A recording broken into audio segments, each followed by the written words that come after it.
Bonsoir à tous et à toutes, bienvenue sur Gabon News pour cette nouvelle édition d'information, les titres de l'actualité. L'actualité du moment, on parle de cette garde à vue d'un membre actif de l'opposition et de l'Union nationale détenu dans les locaux de la police judiciaire depuis samedi. Les raisons de cette arrestation nous seront données dans une déclaration au cours de ce journal. Et puis cette route dégradée menant au lycée d'Ibadiba, les habitants de ce quartier continuent d'espérer des conditions meilleures en attendant toujours pas d'eau potable, encore moins une route moderne, une situation que ces usagers désapprouvent. Détenus depuis samedi dernier, les proches d'Annie-Léa Meillé et de Georgette Toussaint n'ont toujours aucune nouvelle de ces deux membres de l'opposition gabonaise radicale, très active dans les activités du Front uni de l'opposition et de l'Union nationale. Elles seraient soupçonnées d'avoir une responsabilité dans l'incendie de l'ambassade du Bénin, ici à Libreville. Ces deux femmes ont été arrêtées chacune à son domicile. Ce lundi à midi, les membres du Front et les deux avocats ont encore tenté en vain de les rencontrer. Suivant cette déclaration de Jean de Dieu Moukani Iwangu, un leader de l'opposition, c'était en présence de Georges Mekson Tountoum et de Marvin Berry. Suivez. Ça va faire 3 jours que nous venons ici simplement pour témoigner notre solidarité vis-à-vis de nos sœurs et frères qui ont été arrêtés dans des conditions irrégulières. Ça fait 3 jours que nous voulons, de manière pacifique, connaître la suite et le sort réservé à nos frères et à nos sœurs. Ça fait 3 jours que la police a décidé de violer la loi sur toute la ligne. Dans cet esprit, nous avons pris des avocats pour qu'ils suivent la procédure de bout en bout.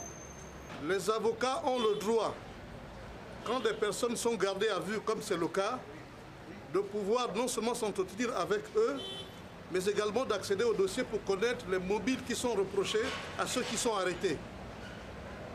Ça fait 3 jours que les avocats n'arrivent pas à accéder au dossier et à rencontrer nos frères et sœurs qui sont arrêtés. Le Front a estimé aller voir la hiérarchie qui commande ceux qui sont censés mener l'enquête. Vous venez de voir que la police, la hiérarchie, s'enferme derrière la sécurité. On nous a dit là-bas que le commandant en chef des forces de police serait en réunion. On a demandé à rencontrer son adjoint. On nous dit que son adjoint aussi est en réunion. Autre chose, danger au PK5, situé à la sortie de la capitale gabonaise. Cette zone populaire a des habitations qui risquent de s'effondrer à la moindre averse. Ces maisons en danger abritent des familles qui vivent avec la crainte d'un éboulement. Leur appel à l'aide semble être vain. Georges Mekson Tountoum et Marvin Berry étaient sur les lieux. Le danger est réel. Situés sur un terrain élevé, ces logements ne présentent aucune garantie sécuritaire pour les personnes qui y vivent. Cette élévation, qui a déjà connu une forte érosion, poursuit progressivement sa dégradation. La terre perd de plus en plus sa bataille contre la nature et plus précisément contre les eaux des pluies. Lorsque le gouvernement a demandé d'embellir la façade de l'école, et là j'avais les arbres fruitiers et les bambous dessus. Maintenant ils ont envoyé Sobéa pour faire ces travaux. Vous voyez le demi-barrière qui est en bas.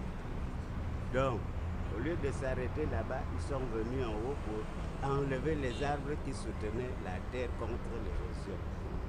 Et quand la terre a cédé, ils sont partis. À chaque pluie, le degré du danger augmente et les habitants en sont bien conscients. Depuis ce temps-là, je lance des appels au gouvernement pour l'aide, pour me soutenir, alors que là, il n'y a rien. Quand je vois les travaux dans la brousse là-bas où on exploite des hautes montagnes pour laisser passer la route, or ici, c'est en quelques heures. C'est la peur. Quand il pleut, le plus souvent, je sors des maisons avec la famille pour aller nous abriter un peu loin, parce qu'on ne sait pas ce que cela peut arriver après. Un appel à l'aide qui dure depuis plus de 10 ans et semble avoir effacé tout signe d'espoir sur le visage de M. Messé Misso, qui ne souhaite qu'une chose, mettre sa famille dans une maison sécurisée. Restons toujours dans le même contexte. Plusieurs quartiers à Libreville au Gabon se sont habitués au délabrement de la route. Les populations vivent la même réalité au quotidien. C'est le cas de la route de Nzengayon, plus particulièrement à Ndengayon village, où les riverains utilisent des stratégies pour sortir ou rentrer de leur domicile. Wildy Ologo et Refu Toga. Suivez. Ça se passe ici en Ndengayon village, où les habitants utilisent les tactiques, les ruses pour pouvoir se déplacer à cause de la dégradation de la route. La population dit être obligée de rentrer dans le système appelé roue de secours, c'est-à-dire avoir 2 paires de chaussures dans le sac. L'accès est déjà très difficile. Et puis encore, même lorsqu'il pleut, il y a un certain niveau, la route est carrément inondée et il nous est carrément impossible de circuler. Ce qui fait que même parfois, lorsque vous voulez peut-être arriver, bon, peut-être vous revenez de quelque part, vous proposez par exemple un taxi de vous emmener, connaissant l'état de la route, il ne peut pas. Surtout lorsqu'il pleut, les gens sont obligés de retirer des chaussures pour passer, puisque tout, comme vous le constatez ici, à un certain niveau, c'est complètement inondé. Complètement. Donc, soit vous faites le grand tour. Maintenant, s'il arrive que vous êtes déjà à ce niveau et que vous constatez, vous êtes contraint d'enlever les chaussures pour traverser, pour accéder à la route principale.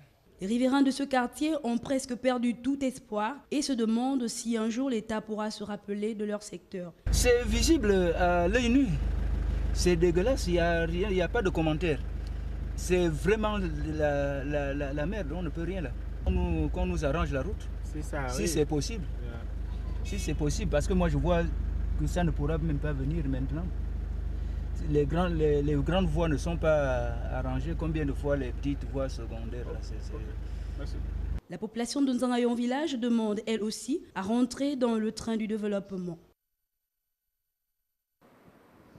Jamais 203, parlons toujours de route, la route menant au lycée d'Ibadiba est toujours en mal de modernité et pour cause, celle-ci est sans bitume depuis l'ouverture de cet établissement, un malaise existentiel que les usagers de cette voie dénoncent tout en souhaitant l'adduction d'eau potable. Les détails avec Larissa Faltraoré. Le tronçon lycée d'Ibadiba n'est toujours pas bitumé depuis l'ouverture de cet établissement. Enseignants et élèves sont obligés de faire le marathon au quotidien à cause du piteux état de cette voie. Les seuls véhicules qui y accèdent sont ceux communément appelés clandos, qui non seulement sont en quantité insuffisante, mais aussi peu confortables. Les travaux avaient déjà commencé, avaient déjà débuté ici depuis fort longtemps, ça fait pratiquement presque 3 à 4 ans. Mais on ne sait pas, tout d'un coup, ça s'est arrêté. Ici, il n'y a rien, les routes, rien. Vous voyez en haut là-bas, les gens qui sont en haut là-bas sont obligés, alors que les taxis là, les clandos partent jusqu'en haut là-bas. Mais actuellement, non, les élèves sont obligés de descendre ici, sauf celui qui est mort, il les amène en bas. Outre le problème de la route, il y a aussi celui lié au manque d'eau potable dans ce quartier. On n'a pas d'eau. Pour puiser l'eau, il faut aller à l'école publique de Bel Air. Là, vous allez voir, tout à l'heure, les gens vont passer avec des bidons d'eau dans les voitures. Donc, comme d'habitude, on a toujours appelé, mais on ne nous écoute pas. Donc ça ne sert à rien aujourd'hui de continuer à appeler les gens qui sont sourds d'oreilles. Ça ne sert à rien. Nous sommes un Gabon émergent, c'est ça l'émergence. Il n'y a pas l'eau ici. Nous avons des enfants.